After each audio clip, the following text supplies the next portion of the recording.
Shalom, Sobat Kairos yang dikasihi Yesus Kristus. Firman Tuhan yang menyapa kita pada hari ini tertulis dalam Yesaya pasal 56 ayat yang ke-8. Demikian firman Tuhan. Allah yang menghimpun orang-orang Israel yang terbuang, Aku akan menghimpunkan orang kepadanya lagi sebagai tambahan kepada orang-orangnya yang telah terhimpun. Sobat Kairos yang dikasihi Tuhan, hari ini kita bersyukur, kita boleh disapa oleh firman Tuhan yang mengingatkan kita akan tugas dan tanggung jawab kita sebagai umat percaya. Kita dipanggil dan diberkati untuk menjadi berkat.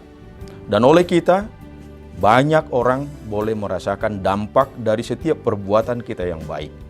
Sekalipun kita sedang menghadapi berbagai dinamika hidup, itu kiranya tidak menjadi penghalang bagi kita untuk menjalankan peran kita sebagai umat pilihan Tuhan. Sobat Kairos, tantangan, hambatan, kendala, dan berbagai pergumulan hidup tidak boleh menghambat, bahkan membatalkan misi Tuhan Allah di dunia ini. Tentu kita masih ingat tema Paskah tahun ini, bahwa hidup kita tidak terpisahkan dari kasih Allah. Walau apapun yang sedang kita hadapi, kuasa dan kasih Allah dapat melampaui semua itu untuk sampai kepada kita saat ini. Oleh sebab itu, kita tidak perlu takut, ragu, dan bimbang. Tuhan dengan segala rahmat-Nya akan menyertai kita. Sobat Kairos, itu juga rencana Allah terhadap umat Israel yang sedang dalam pembuangan Babel. Babel tidak boleh menjadi kata akhir dalam hidup mereka. Tuhan mengizinkan mereka terbuang ke Babel bukanlah hendak membinasakan, memusnahkan umatnya, sekalipun mereka pernah berpaling dari Allah. Namun Allah selalu mengingat janji setianya kepada umatnya yang sungguh-sungguh mengasihi dan hendak menjadikan mereka berkat. Firman Tuhan hari ini menyatakan bahwa Allah akan menghimpun mereka yang terbuang, dan itu adalah bukti kasih-Nya. Tuhan tidak mau mereka tercerai-berai, menjadikan Babel menjadi kata akhir bagi mereka. Babel harus menjadi bentuk pembelajaran bagi mereka untuk semakin nyata dalam pertobatan dan menjadikan mereka sebagai alat Tuhan untuk menyatakan kasih dan rahmat-Nya.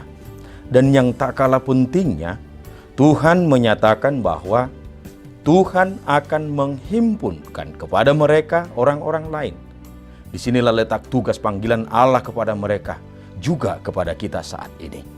Tuhan berkuasa untuk menghimpun siapa saja untuk datang, bersekutu, memuji dan memuliakan Dia.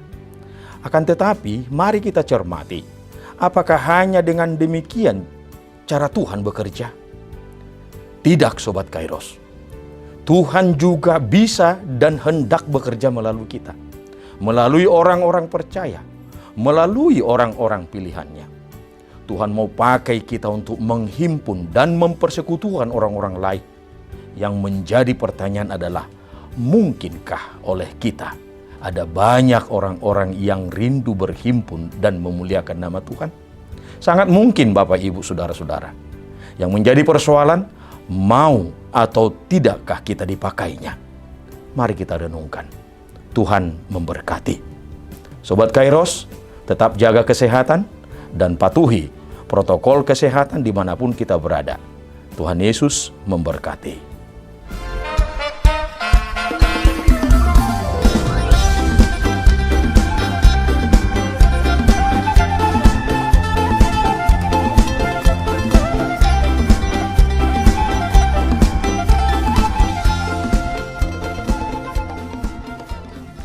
Tahun ini merupakan tahun yang bernuansa kesatuan hati bagi seluruh gereja HKBP. Kita telah menetapkan orientasi pelayanan tahun 2022 sebagai tahun kesehatian di bawah terang tema sehati sepikir dalam satu kasih, satu jiwa dan satu tujuan dari Filipi 2 ayat 2. Dan subtema mewujudkan kesehatian dan kesetiakawanan bagi gereja, masyarakat, dan bangsa. Panitia Tahun Kesehatian HKBP Distrik 8 DKI Jakarta telah ditetapkan menjadi organ pelayanan dalam mewujudkan persekutuan, kesaksian, dan pelayanan yang semuanya diikat dalam satu kasih, satu jiwa, dan satu tujuan.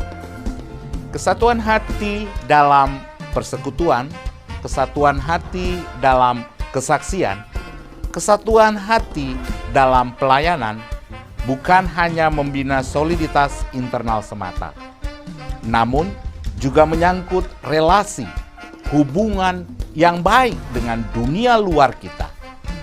Maka untuk mewujudkan kesehatian yang nyata dalam kehidupan warga gereja, Panitia Tahun Kesehatian HKBP Distrik 8 DKI Jakarta berkomitmen untuk berkarya dalam program-program kreatif dan relevan dan bernilai tinggi untuk menguatkan visi dan misi Kerajaan Allah di dunia ini.